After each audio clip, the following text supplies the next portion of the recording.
Hello and welcome to Campaign Comrades, your favorite Legends gaming podcast. I'm your host, Ben, and with me as always are my co-hosts. I'm Mike. What's going on? It's Matt. Yo, it's Andrew. What's up, guys? How we doing? How's we're recording Sleepy. a little bit early, so it's a little bit of a sleepy pod to start. Hopefully this, we get things going, but I'm wired. Yeah, you're foaming at the mouth, ready to go, Matt. What's up? I'm just mourning a loss of a great friend. I stare at him through the window right now, lighting up in his RGB colors. EVGA, touching the glass container as he stares back at me. Because they've decided to stop their partnership with NVIDIA and no longer sell GPUs. Have no plans to partner within the likes of Intel or AMD. RIP. Kind of dumb. Insert sad music here.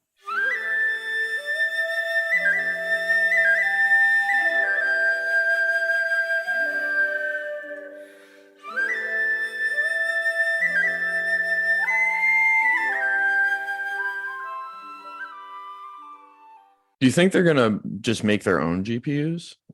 No. I saw something there. There. Yeah, I saw something there basically like, we're done. We're burnt out. Like NVIDIA did us so dirty that we're not doing what we like is basically our core business model anymore. Like I don't know if I can go on. I don't know if I can be, left alone tonight. Like NVIDIA made up 80% of their profit, essentially. Cool. Gotta love it. They just kind of, as Ben said, washed their hands of it and said, we're done with the nonsense. We're done being treated by Big Daddy NVIDIA poorly.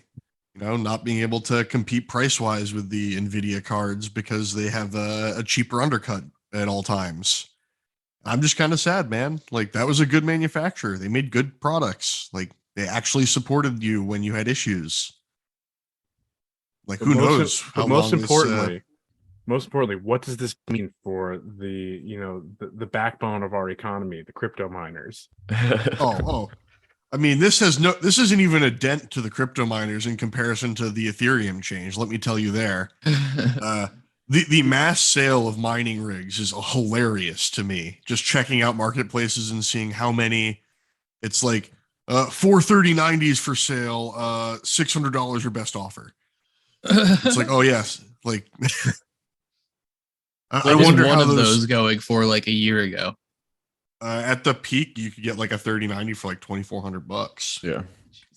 Yeah, but who wants those 3090s that these dudes are selling that are just burnt out? That's Well, yeah, like that. They've been running nonstop for 2 years, and in an abandoned warehouse in Texas, with open air. 120. Probably if you've ever seen a insulation mining rig, there's because- no filtration or case on these things. They're just sitting open on a bench. And you know that some of their friends burnt up in a tragic fire because of the overheating. Yeah. A la what's his name? Matty Gates. Oh, his friend buddy. burnt down a Florida government building. It was in a building doing mining in a closet. Like imagine taking a broom closet and turning it into a server closet by accident. Like there are very strict reasons for why server closets need to be specially designated, and that's because they need to be maintained like 20 degrees cooler than everything else in the building. Yeah. Just like they need their own self-contained insulating. ventilation. Yeah. Imagine the heat signature from that one closet compared to the rest of the building. I feel the heat signature coming off the side of my CAD computer at work at the end of the day because it sits sideways, so it blows out towards me.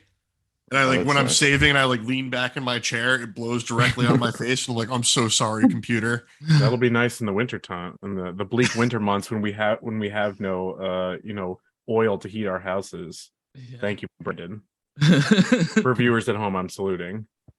For listeners, sorry, I'm saluting. No, man, you just got to get a heat sink. It's your fault that you don't have one. You mean a ground source heat pump? Yeah, that one physically can't work in Vermont because of that the granite bedrock. And the frost line's probably so fucking low. Oh no, you can make a ground source heat pump work if it's just a frost line. But are you gonna want to drill a hole through granite foundation and just hope that it'll eventually stop being there. That's right. That is okay. I didn't put it in the notes, but like, you mentioned it. Can you explain just in brief terms, because it's only like, tangentially related? Oh, the Ethereum change? The merger. Yeah. What the hell was going on there? With the swap from Ethereum? Is that what you're asking? Yeah. I saw the following the Ethereum merge. It's like, okay. Okay. Those are words to me. Ethereum used to be... I'm going to do my best to explain this in as broken down terms as possible. Norman Ethereum terms. used to be calculation based, where you could mine it on a GPU because you basically have your GPU do all the calculations and you'd get Ethereum out of it. Because you were doing the calculation for someone. Now, Ethereum has moved towards merge based blockchain interaction, which can't be done by a GPU, and it's done externally. So there's no more ability to GPU mine Ethereum, which is why all of that, which was the more profitable of the mining cryptos for, stability sake. So what you're telling me, this is anti-democratic. They're centralizing. They're centralizing the decentralized currency. Yes, essentially. That's that's what I was thinking. Like, sounds all the crypto miners are real big mad, especially the ones who invested like 2 years ago and haven't hit their break-even point yet. Well, stay mad. But just as mad as the dude spoiling Xenoblade last night on stream. Oh man, yeah, that was some angry energy. Another quick digression. Yeah, that if you gain some type of joy from coming into a random Twitch chat and just for the purpose of spoiling things and also testing my ability to use the mod actions, I'm wagging my finger at you disappointedly. Yeah, especially when the only other people in chat are mods. I mean, there were definitely a few other randos in there, but like, we had on lurk mode, 10 unique viewers, and technically speaking, the troll was at least 2 of those because of you did get a follow. Noah, and no, that was the second. That was the same troll, the same person who was doing a ban evasion. Ban evasion. But he was just making accounts to troll, which is a fascinating use of your time. For real. Hey, but if it helps us get the numbers. No, I know because we actually went down one. Yeah, because we banned them, the follow doesn't count. But it counts as viewership. Oh, sure, yeah. At least we got that. Yeah. But yeah, folks at home, if you like what we do, go ahead and follow us on Twitch at campaign_comrades. Really helps the channel.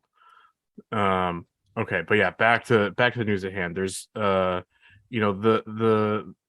pedestrian crypto scene may be crashing. I always feel like every week now there's just another thing. It's like, this they found a new bottom to fall out to fall out from underneath their crypto feet. Was always something you should have invested in like 10 years ago, right? 2 years ago. Yeah. It's like I know someone who invested in crypto and sold too early. And instead of like having, I think it was like $80,000, they bought a computer with it. Oh no! And were they mining? When you could actually do it was just a gaming computer with Bitcoin, like buy illegal drugs online. Yeah. I mean, you could still do that. What it was meant for. Mm-hmm. Yeah. But so this roadblocks, shall we say, have not stopped, the big players moving into our actual, gaming related news. The crypto nonsense within the gaming sphere, remains, unchallenged. Well, I mean, but it's interesting. You said how, goofed on how this, they're centralizing the decentralized, cryptocurrency. I mean, that's what we've seen the corporations doing, trying to get their hands in it. Like that was the next move, and it is antithetical to like the actual, policy behind having Bitcoin, of having this decentralized, blockchain.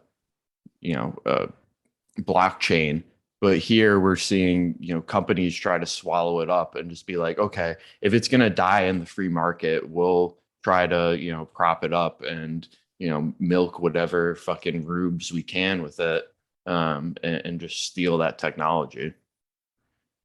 Right. This is like jumping a bit ahead. I planned this kind of at the end just because of how it kind of got folded in. But like, yeah, Square Enix is with becoming a node validator on the Oasis blockchain.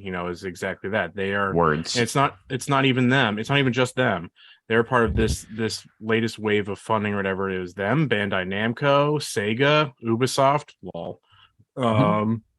But yeah, it's one of these things is not like the other. No, but you're exactly right though. It's like these large corporate entities, they're the ones who view it as, a way to the weird have the thing is infrastructural like, power to actually make something of it. Blockchain could have a purpose, but we're just so focused right now on trying to make money with blockchain instead of trying to like use it for an actual like use case. So like that's the thing that I find interesting is maybe when it finally bottoms out, maybe one of these companies can actually find a use for it that isn't just like laundering money, essentially. No, they will always find different ways to. I mean, there will always be a means of laundering money to do fraud. Just go back to the old art method. Pay artist friend to make you art. Pay insurance friend to appraise it. Donate to art museum. Boom. Just burn it down. Yeah, that's some classic scams. Okay, but yeah, so other aside from the Square thing, we had the original co-founder of Rockstar Games, who's no longer with Rockstar, but Dan Houser has invested an undisclosed amount of money. It was just reported as a large sum of money in Revolving Games, a US-based blockchain company. It was part of a $13.2 million funding round, which is just the latest round. It's since it launched in 2022, it's raised over 25 million.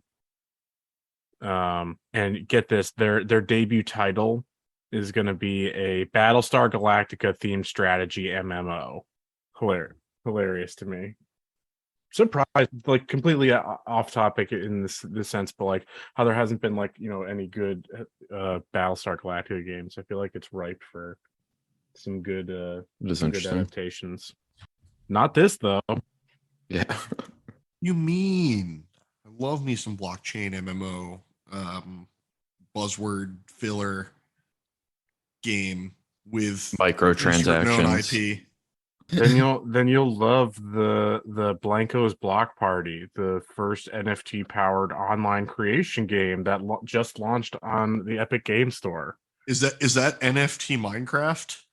It's let's see, what does this description say? Blanco's Block Party lets users play and collaborate in a colorful online world and is inspired by designer / vinyl toy culture. Sicko shit. As I say, as I have Wario and Waluigi plushies sitting behind me. But the NFTs are used in game to represent unique items like avatar designs and accessories, which can be bought and sold through the game's marketplace.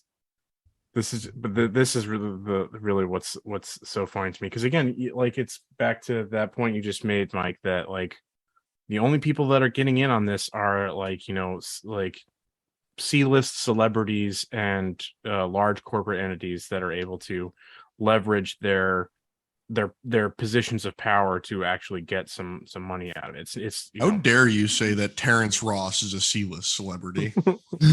I mean, this is just like the story of capitalism, though. Yeah. Like taking something that could have a use that is good, a good usage, bastardizing it at a ground market level, decentralized level, and then corporations just being like, nope. Yeah, so that only Burberry, Atari, and Deadmau5, the musician Deadmau5 can profit from it.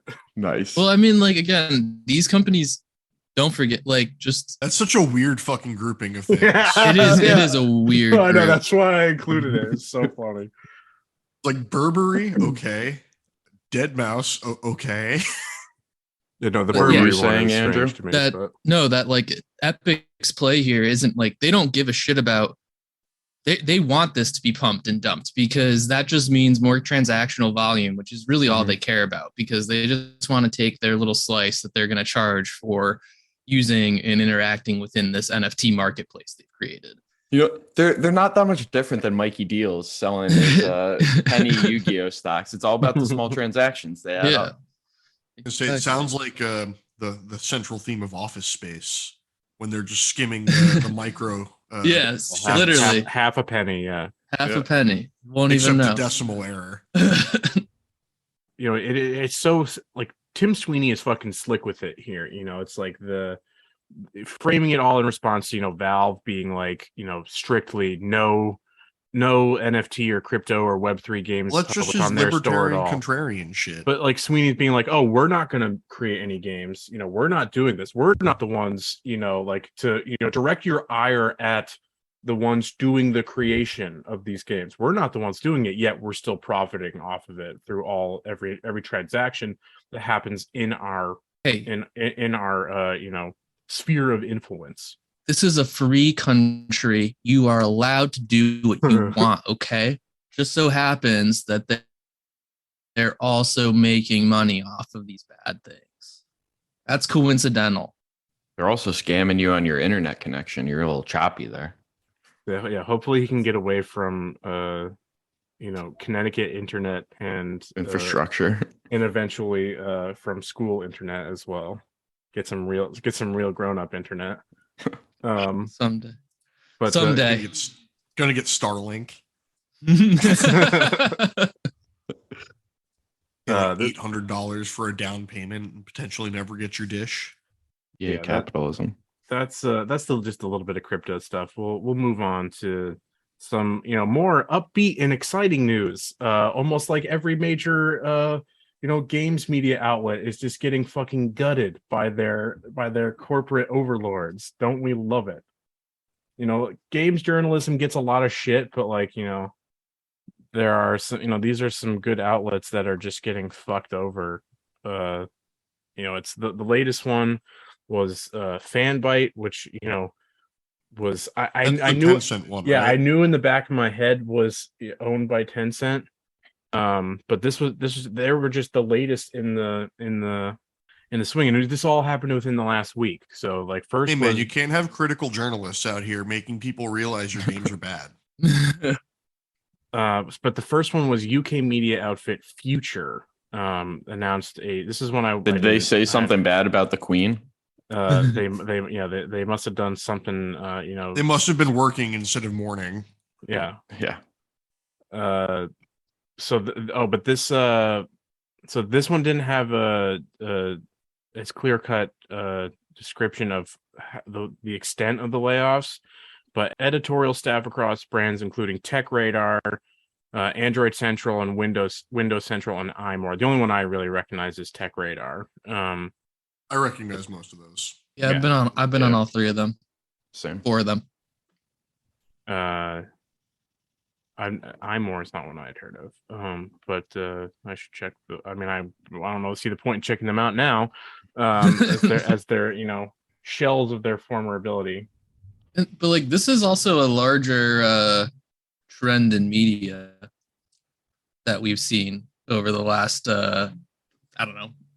decade. As the internet exploded, you had all these smaller media companies that popped up, and now they've just slowly been reduced to what we had before, which is like 2 major conglomerates just controlling. And this is and it's kind of in line with even Patreon. Pre-pandemic was, well, yeah, true, but like pre-pandemic, we saw like Splinter, what all the like Gawker, Revives, all of those like smaller outlets just get gutted. They usually get bought by some sort of like it's either like VC media company. some VC company. Yeah, it's either VC or just a larger conglomerate. And in those situations, a lot of them got bought and then ended up dying because those VCs just made them ad sites that were had 10 different like click here to close windows, and you click it and it brings you to a virus page or whatever. But ad sites, and they cut all their full-time writers and just hire contract writer, just do contract writing and things like that.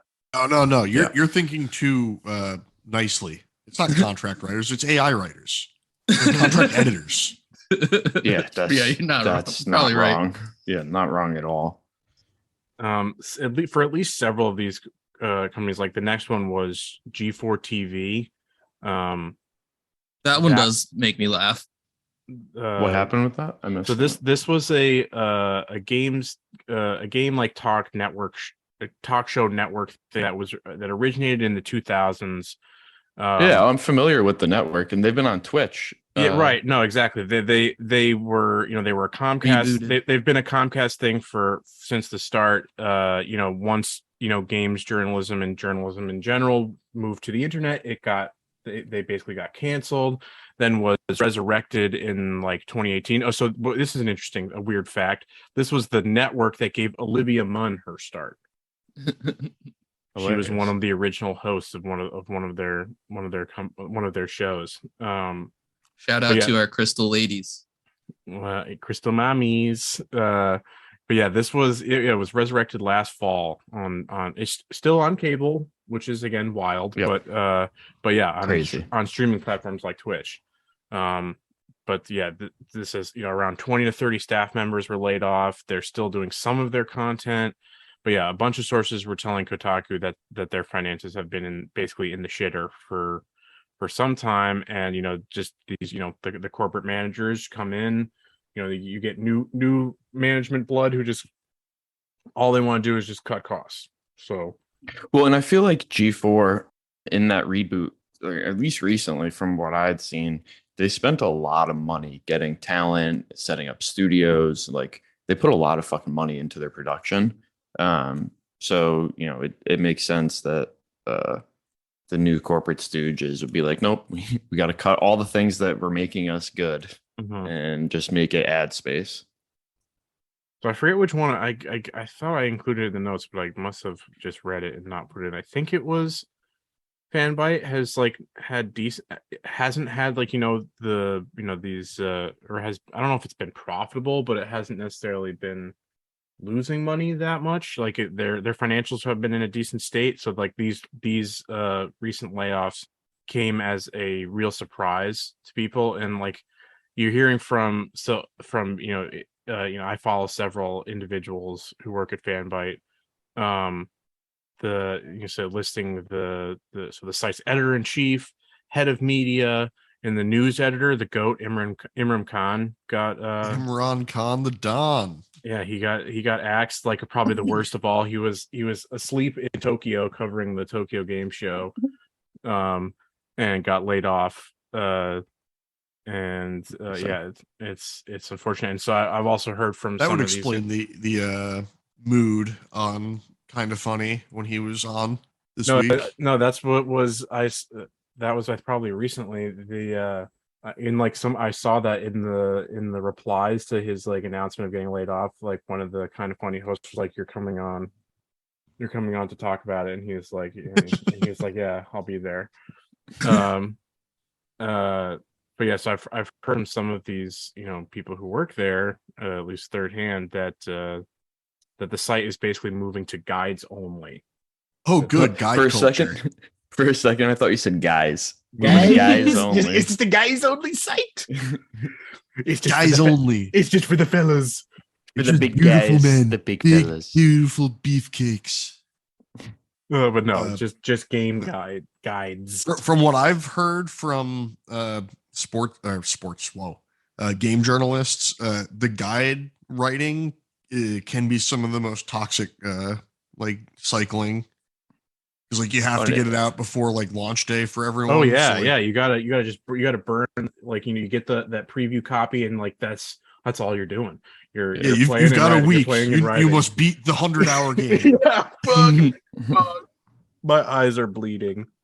That's there's a funny video I've watched of a guy who will play a game with the I think it was the IGN day one guide for each of it, and like playing it exactly how they tell you to play it. I mean, yeah, because that shit's crazy. Because not like you got to think about it this way: they're not only even doing like a single playthrough; they got to like go through and like be like reloading saves and doing stuff like finding like what is this choice? I mean, where are all the hidden collectibles? Like they're 100%ing this game. It's funny. He was playing Bloodborne using the IGN Day 1 guide, and there came a point towards like the 3/4 part in the game where you could see they just kind of like ran out of time. They were like, I could tell you how to do this, but you're a good hunter. Figure it out yourself. And he like stopped the stream and he was just like looking up at the camera and he was just like, figure it out yourself in a guide because I don't know how to play the game. RIP those people. It's rough out there for games journalists. They get a lot of shit, and for some of them it's maybe deserved, but most of it I don't think is, and they definitely don't deserve to be treated like this. Like, well, the thing is, I don't necessarily blame the individual journalists for what they're forced to write because of the 24/7 news culture. Right. I think that's the bigger issue, is the like constant need for news, so you constantly have to be writing something, and that's why we get dribble. So, but this was what I saw, like, was basically universal amongst all of these scenarios, is that like even just like the way these companies handled the layoffs were, just absolutely like inhumane. Just like, I mean, let's just say we number one enemies of the pod are HR departments. They were like, calling people in, one by one. So just having this like, I love the death procession. Yeah, literally just the scythe, hanging over, like, the doom of Damocles, as you're sitting there at your desk, just waiting for the call, like not doing any work. Yeah, because you don't know, and it's like you hear all these things like, oh yeah, we were like, for some of these outlets that have their own podcasts, but we're the only gaming podcast out there that's worth listening to.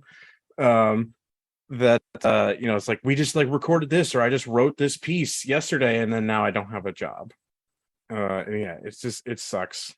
These sites are, Fanbyte was a good one, had some really good analysis, in my opinion. I'm sad to see them probably go by the wayside because of this. But because I'm also a bad boy who deserves to be punished. Let's move to our next thing. I watched the Ubisoft Forward last week. Nice. How was that? It was bad. It was bad, folks. Because I'm gonna like gloss over all the the See, I didn't watch it, but from the podcasts I've listened to, including the one titled "Is there anything Ubisoft could do to make you feel confident about Assassin's Creed again?" Yeah. So why are you listening to other podcasts? Yeah, traitor. Yeah. You must steal their content. For shame.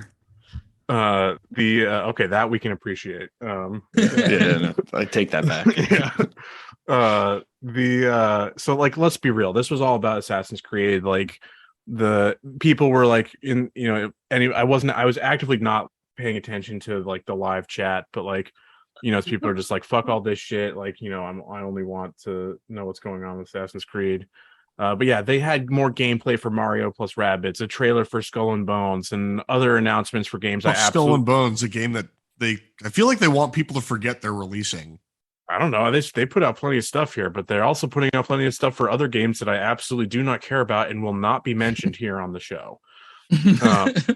Avatar: Frontiers of Pandora? How refuse. I refuse. So yeah, let's just say that all the Assassin's Creed games we mentioned in our last episode were all confirmed. So Mirage is the one that has the actual title. That's the Valhalla spin-off one, the one that gets back to the roots following Basim, the more stealth forward one. Then we got the other two that are just have like, their project titles. So Red is the feudal Japan one, and that one was clear and obvious. The Hexe one is one that like was Witch Trial Holy Roman Empire. Yeah, and it's like that one wasn't really confirmed in that regard, but that's what it is. So like literally the same time period as the first ones. Yeah, the time period is no difference, but just a different just a little bit more to the west. Yeah, barely a different setting. But yeah, all these were confirmed. The latter two, all as part of the Infinity platform, Project Infinity, which I don't really have here in the notes, but it's funny. We talked about it a little bit. Whereas Infinity is going to be how they do the Assassin's Creed modern world story, where it's like when you're actually in the game, you're not going to get pulled out to do stupid walking simulator stuff with Desmond. That's skip all that shit. Yeah, you're basically you're Desmond when you're in Infinity, and then you choose which animus you jump into, and that's like goes to red. This one goes to Hexate. Like, isn't the animus supposed to take me back to my ancestors? So do I have ancestors in all these places, or am I just going there as like a? No, you do. That's the whole thing. It's you like didn't say. There's push my glasses up. The Assassin's Creed. That wasn't a push up glasses moment. That was just a Weevil Underwood. I ripped your cards moment. Yeah, but so here was the new one though. There's the addition of Project Jade, an open world mobile only title set in Imperial China. China. Yeah, and do you know how Chinese pandery that is because of the mobile gaming market over there? And I didn't actually. That's the double whammy. Yeah, I didn't actually think about that, but yeah, I mean, I kind of hope that for them at least, that they're having some. Maybe some Chinese developers, working on that. Just some French guys doing yes, this is Chinese. Yeah. Just a bunch of people wearing the colanders in the kitchens they call the China hat or whatever they. But I sent it in the group chat yesterday, I think. Assassin's Creed Odyssey is coming to Game Pass, and of the new games, that is definitely the best. And if you wanted to just try them out, I highly suggest that. I already own my thing from the modern Odyssey Assassin's Creed games is they feel less like Assassin's Creed and more just like a game set in the setting that they want to show off. Yeah, no, that's what this was, and they should have just made them like standalone games in those. That's like the whole thing with Valhalla. It's like you're not. There's nothing to do with like being an assassin. There's no stealth or anything. No, it's all about raiding. It's just a Viking game. I'm a stealth-based assassin. I walked into the camp and I put a hatchet in his head. No, literally, I walked into the camp and I blew a horn so that my Viking brethren will come, and then we. No stealth at all. We pillage. Odyssey, you could stealth a little bit more, but Valhalla, the stealthing is completely gone. It should absolutely have just been a Viking game. Do that. I mean, same thing with Odyssey. It should have just been a Spartan game, or it would have been cool. It should have just been an Egyptian game. Same, yeah. Yeah, I own those on Steam because you could do a whole fun thing with just jump into different mythologies and and they were fun. Like, if you don't think of them as Assassin's Creed games, like they were fun because the setting was good. The gameplay was. See, I'm just excited for Ubisoft's Polynesian Immortals: Phoenix Rising. Yeah, it's like I can't wait for the French view on the Polynesian mythology. I can't wait until they do a West African Assassin's Creed. Yeah, the only thing worse than that could just be if it was a Belgian studio. All right. There was a whole section of memes yesterday that was like Europeans don't want you to know the original name of this dish, and it was just like a whole bunch of different chocolate dishes.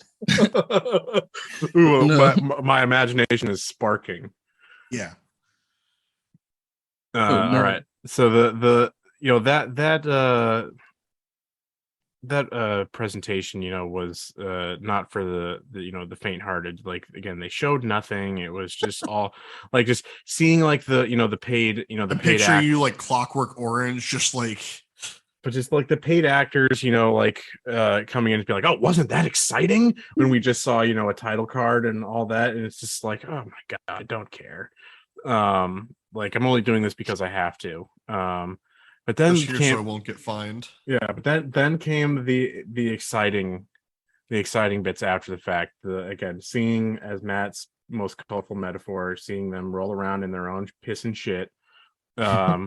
Just save me from myself. They accidentally put in themselves in the front of the trailer for Mirage, that led with it appeared to show an adults only rating. From the ESRB, which it should be noted, only 33 games have been given an AO rating between 1993 and 2018. They're exceptionally rare. They don't sell well. Most, platforms don't like to have them on their, they're just not family friendly. You usually have to import them from Japan.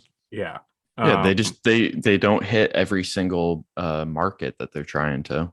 They can't make them for everyone. Like these games are always, already super violent and whatnot. So they've always had a mature rating. So it's like, what could possibly make it so above the pale that they have to put the adults only? He hangs full dong. Yeah, I was gonna say just penetrative, like penetrative. Conan Exiles. No, so the real thing that was there, and this was seen on the Xbox store bit. So this was like where long story short, though, Ubisoft has walked this back and said that this was a mistake. This is not true.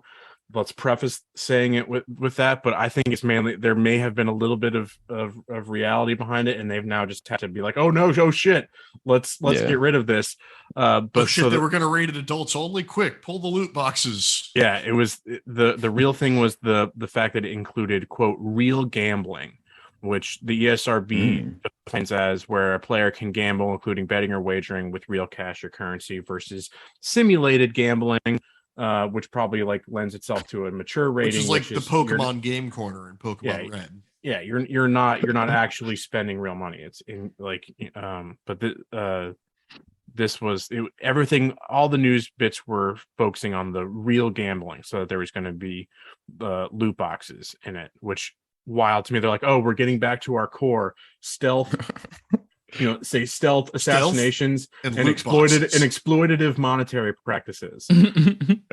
But yeah, so this is all this went back and forth for a few days, forcing Ubisoft to respond, saying, quote, following the announcement of Assassin's Creed Mirage during Ubisoft Forward, some store pages. So they're let's pause there. They're completely absolving themselves of their own fuck up of including that in their own trailer.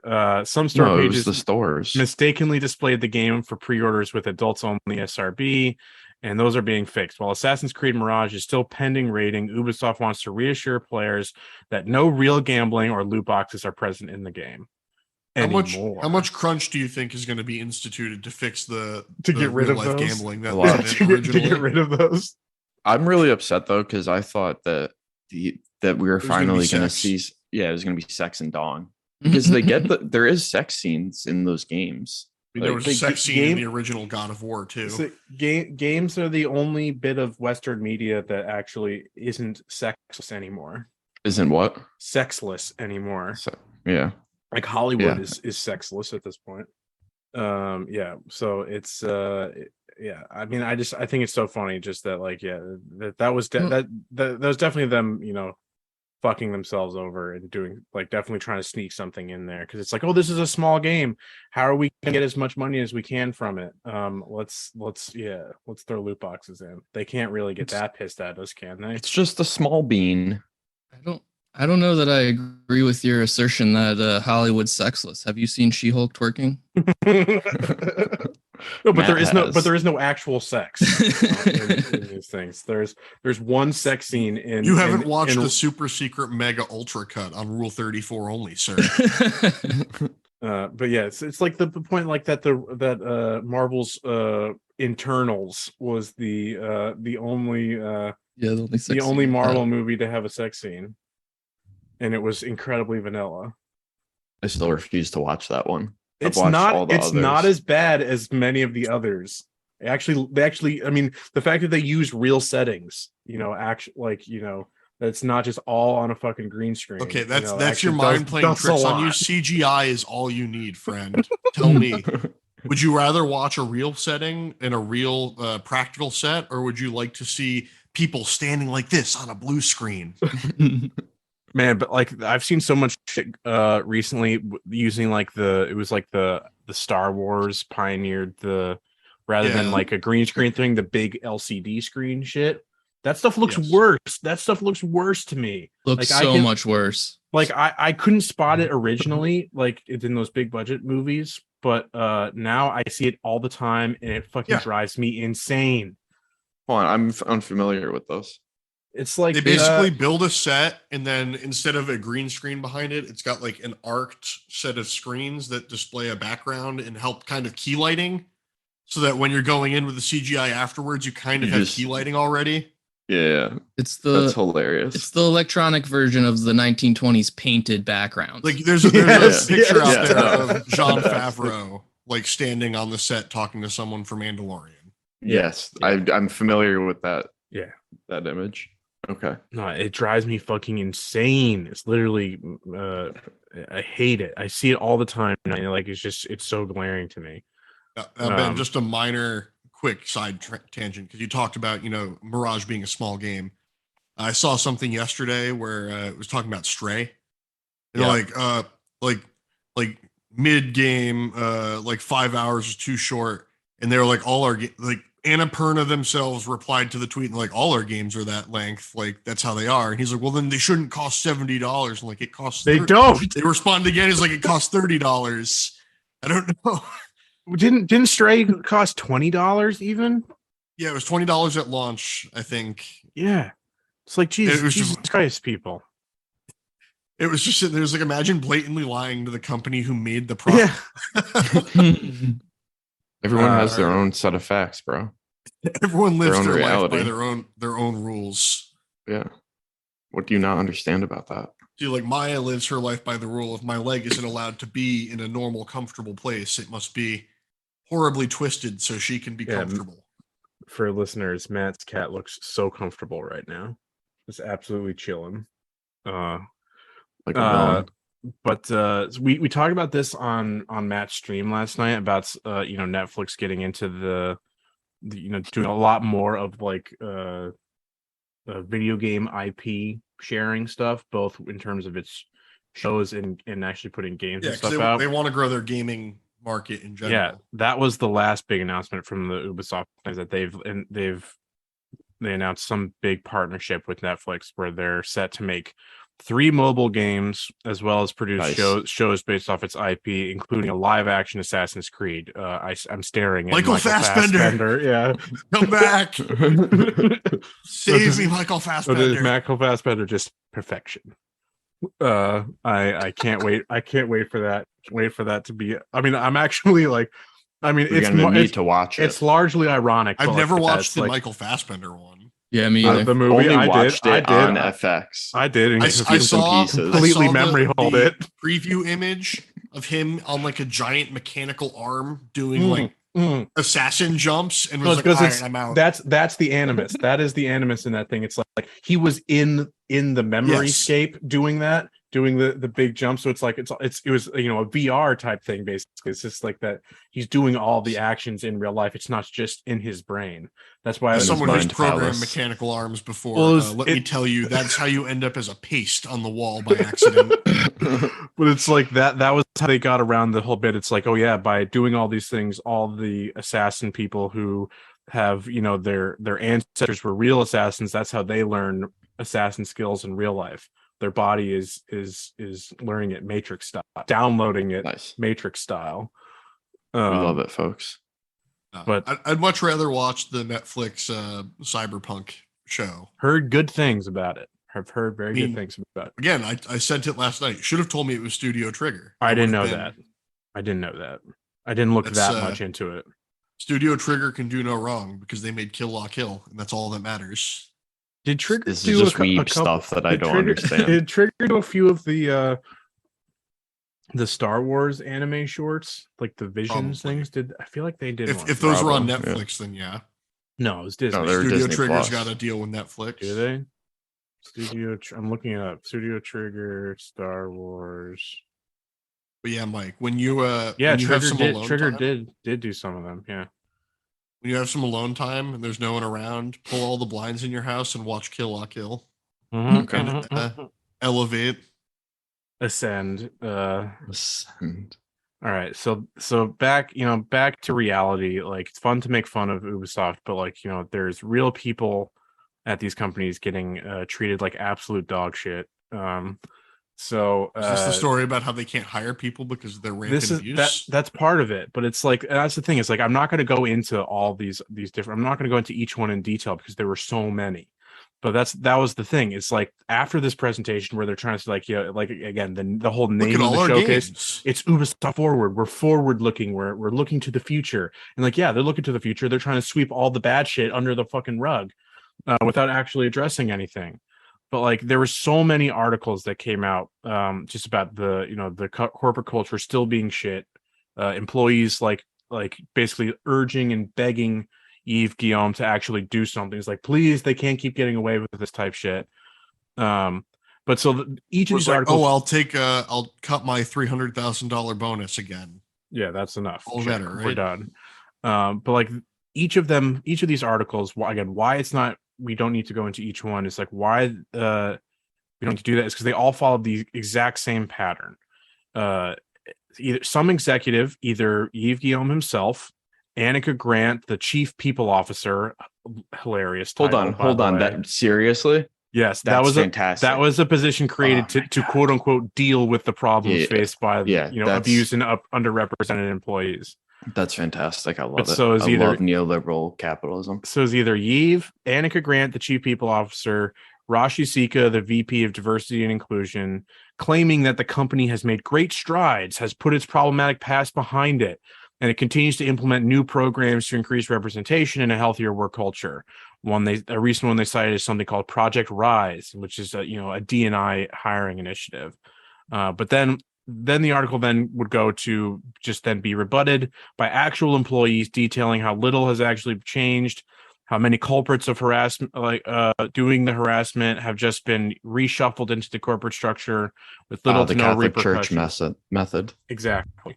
Some of the high profile ones got axed, including like I think it was the CFO. There was a really funny one. I'll just mention this, that he was like, I felt so betrayed that these things could be happening so close and I was so blind. And I was just like, yeah, because you're a fucking rich piece of shit who has no idea what's going on. But yeah, one of the strongest who's out of touch. No, it's everyone else who's wrong.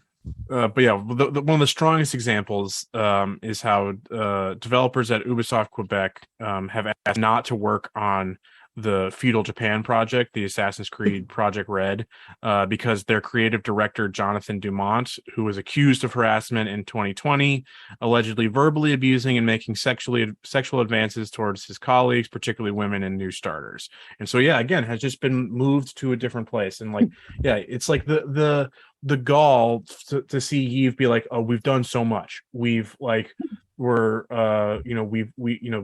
see them, we hear them, they're valid, that type of shit. But then just is still, like these people are still able to just, fail upwards into new positions of power and are. Did you say they're the studio with the gall? They definitely are.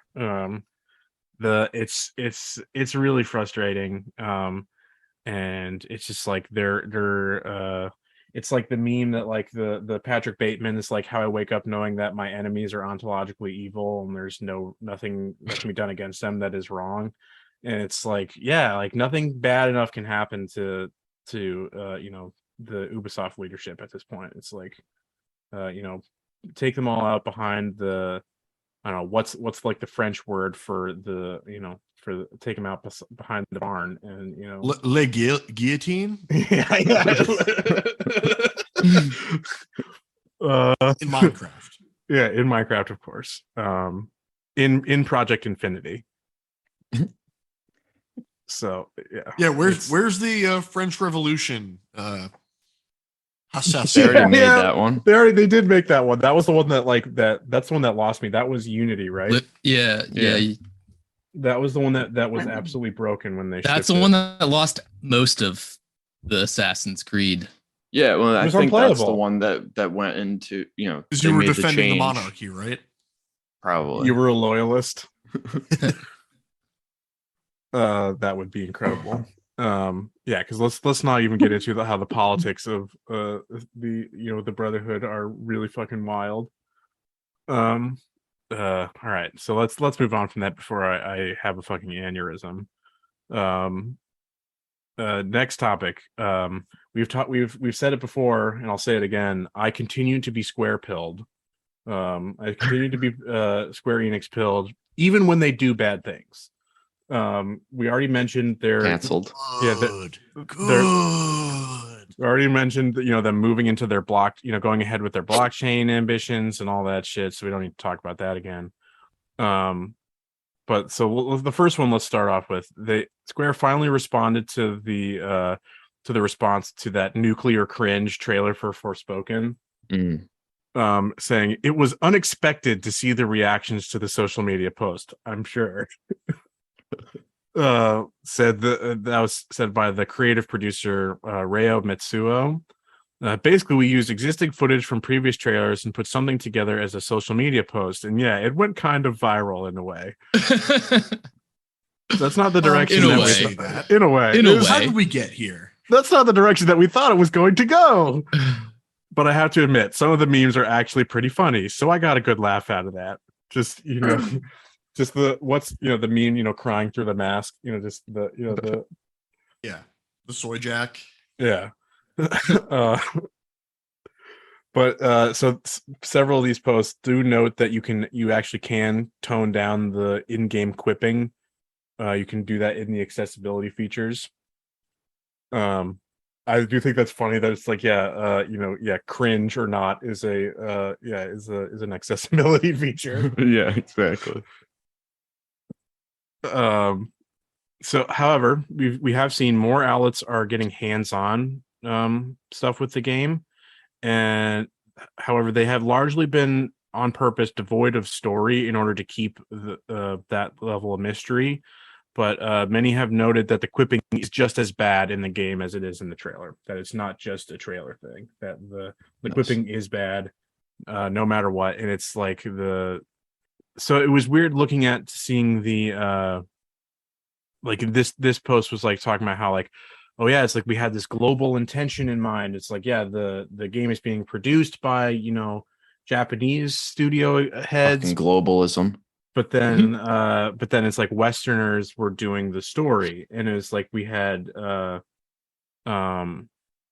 the first one is one that like, okay, yeah, that's not good. Gary Whitta, it's like not a fan of him. He wrote he's like got involved. He's like he's a Hollywood sicko. He's kind of spread out everywhere. Yeah, because he doesn't just do game stuff. He wrote Rogue One. Rogue One. But then he was on Rogue One. He was Rogue One, yeah. But then so it was. I believe he also just recently released like a Batman comic or something like that. Mm-hmm. Like wrote a comic.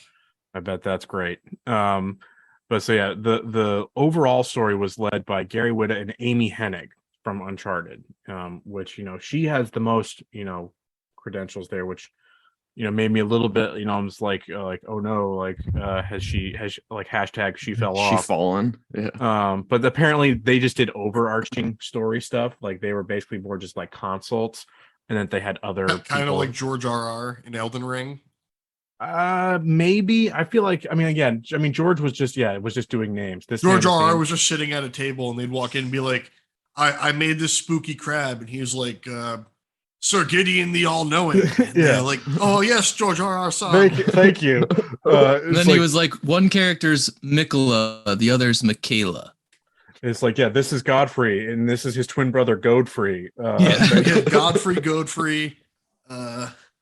Melania. Yeah, that's the one. Melina and Melania always fuck me up.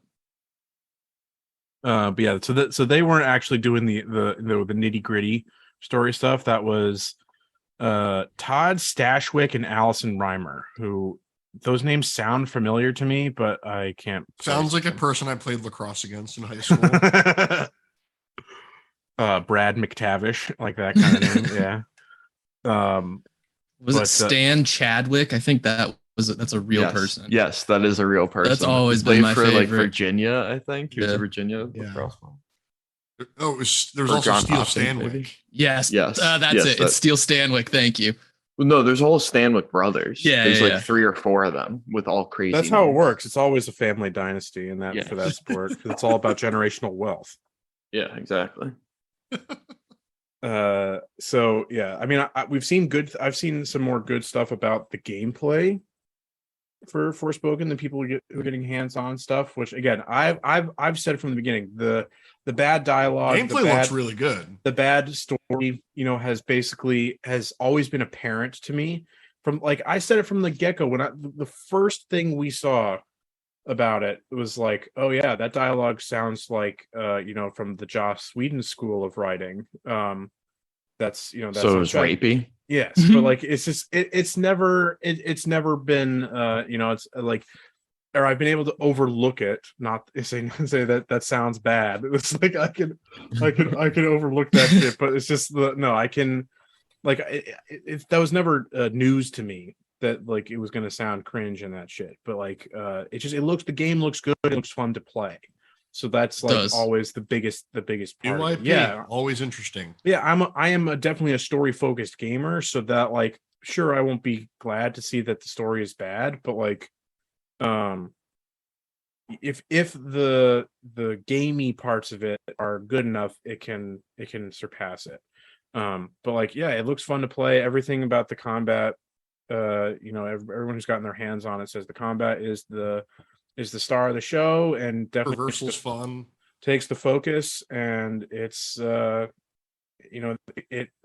some depth to it, into the combat, that is like it incentivizes creativity and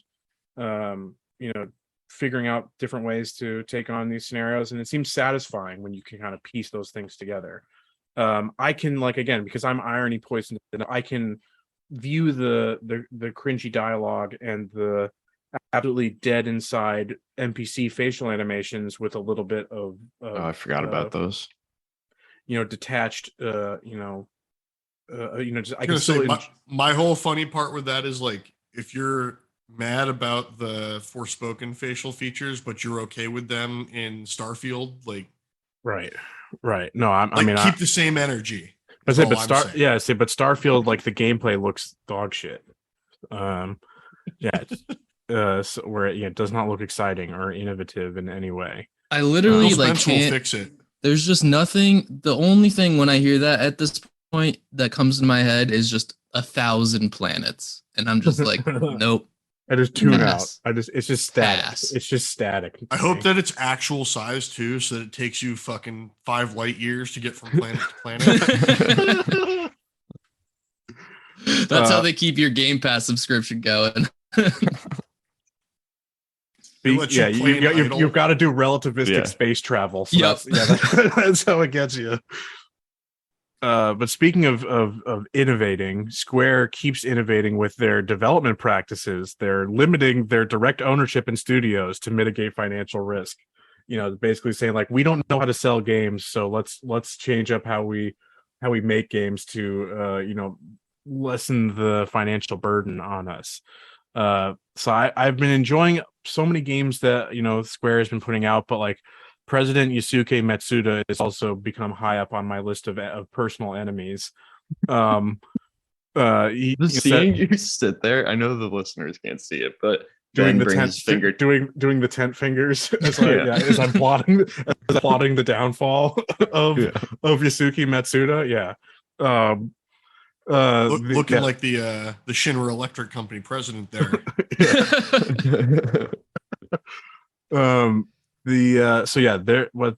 In a recent financial call, he was saying how they are looking to diversify into joint ventures, equity method affiliates, and minority stakes.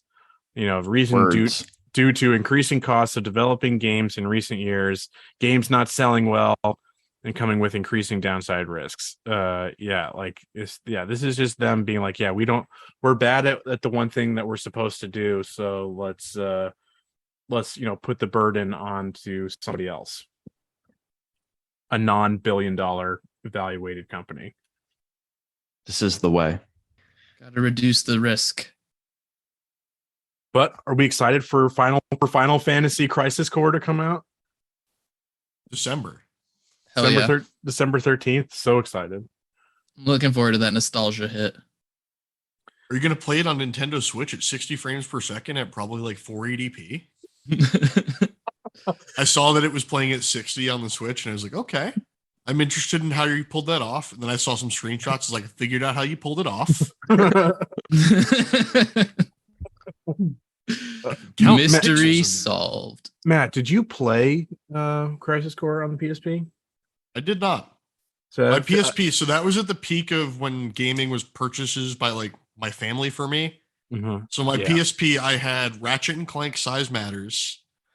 I had Pirates of the Caribbean. No, they had great titles, man. They had really great titles. That's Pirates fantastic. of the Caribbean at World's End. Nice. And I think I had God of War Chains of Olympus. Which I've heard is good. Was good for yes, that was a great game. This is only tangentially related, and I just need to say it. Marjorie Taylor Greene, MTG, made a Pirates of the Caribbean reference on the House floor, and how I missed that. And how like how she said that the Black Pearl absorbed its workers, but she can't even get that right because it was Davy Jones' ship that absorbed its workers. True. But yeah, she was the Flying Dutchman. The bureaucrats are just going to be absorbed by the walls, and she like gave this very inarticulate metaphor with Pirates of the Caribbean. Think she understands what the word metaphor means. Do you think Milo Yiannopoulos wrote that bit? No, man, he's selling. Milo is selling fucking like Catholic. He's like a Catholic reconvert. No, he's an intern for her now. Yeah, is he now? Yeah, he's an unpaid intern for. I didn't know about this new chapter in his life. That's fantastic. His payment is he gets to suck her toes. He like reconverted to Catholicism and was like selling like votives on like a Catholic home shopping network. Mm-hmm. Incredible stuff. Yeah. Sorry for the tangent. Psychic damage. Again, I've been psychic damage.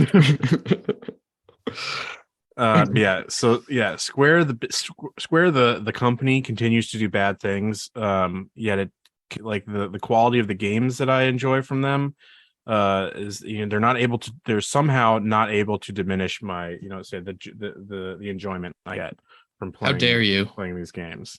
Cancelled. It's such a weird relationship to be in with this company. They do something bad, then they release a new JRPG, and I just accept it. And I'm just like, okay, daddy. I'm just doing the fingers harder. Like, I'm just doing like, ooh, woo for me.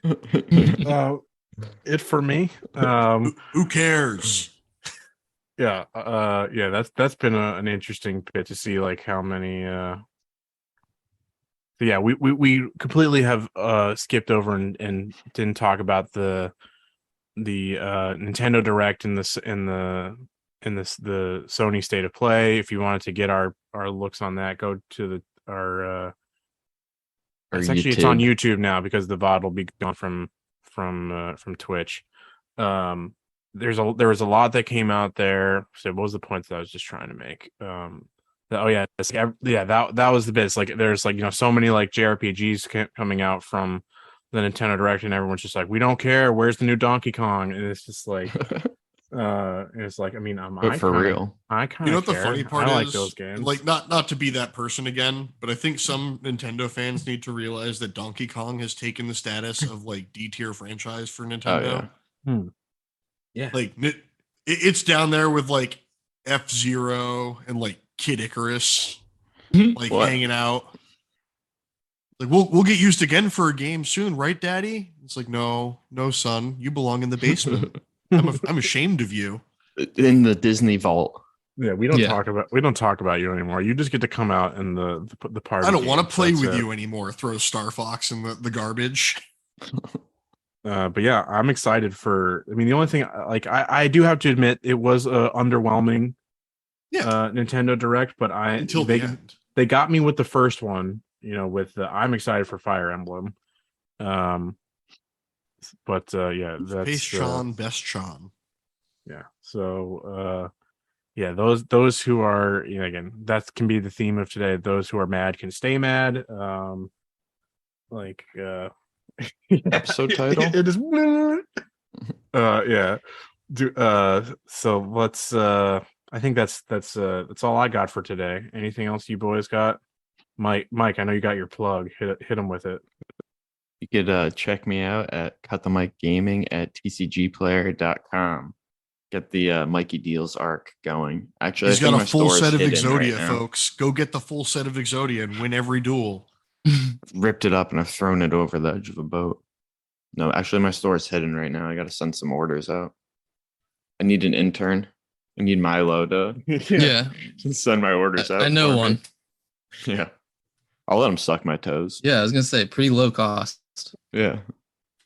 No problem with that. We've plugged the Twitch channel, but we'll do it again at campaign_comrades. Follow us, give us a like. If you're listening to this pod on launch, come on tonight, and I'll be doing the thing Friday nights. Yeah, we're still playing around with our schedule, but yeah, Matt had a good successful inaugural Friday night stream. I include even Friday night. The even having the troll there is a sign of success. It means people always. That's like the ultimate just success. Puts us in front of people. Yeah. All right, folks. Yeah, I should have known better when his name was Incel Noah 69. You did. You definitely had your doubts about him, and you gave him the benefit of the doubt, and that was your fault. I was maybe thinking he was just like an excited like JRPG fan who doesn't know how to talk. Like a 13-year-old. Yeah, or someone. Yeah, just with like maybe a high functioning person on the spectrum, maybe. Yeah, like doesn't know how to like properly communicate their excitement, so just starts screaming about the end game. But nope. And then they just kept going. Yeah, they just kept going, and then made another account. Yeah, with it just like because they were realizing, they may not read my message, but so I might as well make my account name a spoiler.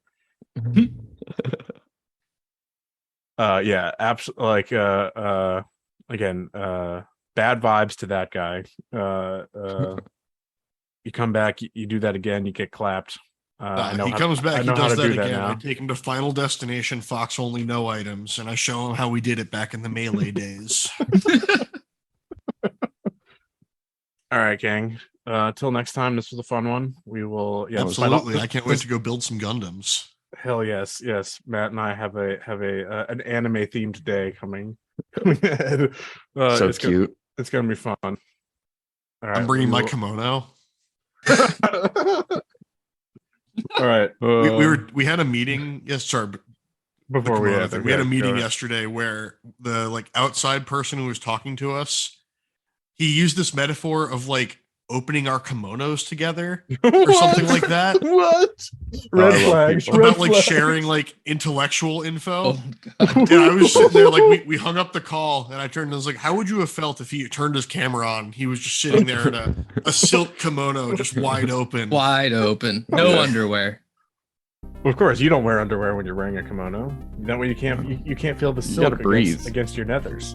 I was just sitting there. I was like, this man just used a metaphor I've never heard before and I never want to hear again. Leaving all our listeners with that beautiful mental image. We will see you next time. We love you. Bye-bye. Bye.